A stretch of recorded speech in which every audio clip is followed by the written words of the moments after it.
In this video, I'm going to share with you how I believe the definition of coaching in the dictionary is wrong. I'll share with you 5 alternative definitions that I believe are a better representation of what coaching is all about, so that you can become a more effective coach with the people that you work with.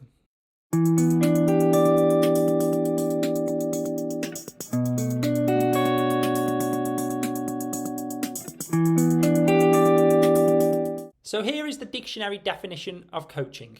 What you'll notice from this definition is its focus on advising, instruction, and teaching. What I've come to learn though is that coaching has a very different set of qualities. And in this video, I'll share 5 definitions of coaching that I believe demonstrate these qualities in a better way. The first definition comes from the world of sport. This is where we typically associate coaching with that vision of the coach at the sidelines shouting instructions to the team players on the pitch.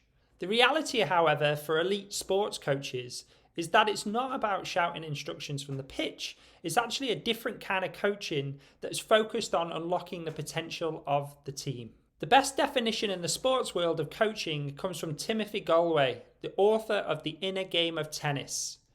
This is his definition of coaching. You'll see from this definition, it's less about telling and instruction, and it's more about a journey of self-discovery and helping someone to learn rather than teaching them. The next definition of coaching is professional coaching. The coaching industry at large is not well regulated or understood. The International Coaching Federation is one of the professional bodies that aims to uphold the ethics and standards of the industry. And they provide another great definition of coaching. Here's the definition of coaching from the International Coaching Federation. Again, you'll notice from this definition that again, it's not about instruction or advising, but it's really about self-discovery. It's helping the person explore their potential and that belief that they're the expert. And really, it's the coach's role to unlock their potential through providing professional coaching. The next definition is especially helpful for managers in organizations. If you are a manager, it's likely that you're expected to do some form of coaching, but what kind of coaching is that? For many managers, they believe the dictionary definition is what they should be doing. They should be telling people what to do. They should be advising, instructing, and teaching them. However, if you're a manager that wants to unlock the potential in your team, it's unlikely that that kind of coaching is going to result in good outcomes. Instead, I believe there's a different form of coaching that could be more effective for managers in the workplace. A better definition of coaching for managers comes from John Whitmore, the author of a book called Coaching for Performance. He has popularized coaching amongst many organizations across the world, and he defines coaching in this way. And this definition, like many of the others, is grounded in this belief that the individual holds the answers to unlock their performance. It's not that the coach is coming with all the experience and advice. It's that the person may already have that, and it's the coach's role to unlock performance by asking powerful questions and listening well to help that person realize the way forward. John Whitmore also popularized a framework called the GROW model, which is especially helpful for managers who want to coach in the workplace. You'll find a link to the description about the GROW model in the description for this video. The next definition of coaching we'll look at is agile coaching. If you work in a software, technology, product organization, you're probably very aware of this kind of role, and it's become very popular over the last 10 years. Now, this definition of coaching is slightly similar to that of the dictionary in the fact that agile coaches often do provide instruction, advice, and teach the team. I often believe that agile coaches is kind of wrong term for that role, as often a lot of people perform the role of an agile mentor. However, for agile coaches, it's important that it's not just all about advising, telling, and instructing. There's also an important part of coaching in that role. And I believe this definition from Lyssa Adkins, the author of the book Agile Coaching, encapsulates this dynamic between both mentoring and coaching, which is important to the role of an agile coach. I share more about the differences between agile coaching and professional coaching in this video.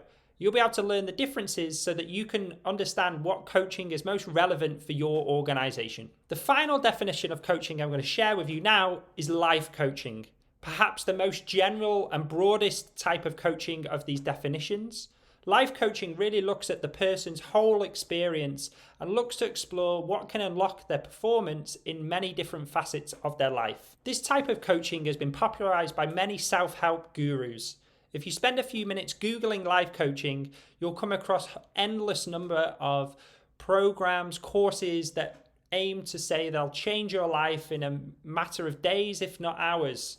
The problem with life coaching is, again, because coaching is an unregulated industry, the quality and experience of these life coaches across the industry is very mixed. Some may have taken a professional route and taken the proper training.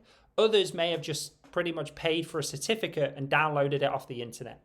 So life coaching can be, again, another area that's very widely misunderstood. One of the most popular and well-known life coaching gurus is someone called Tony Robbins.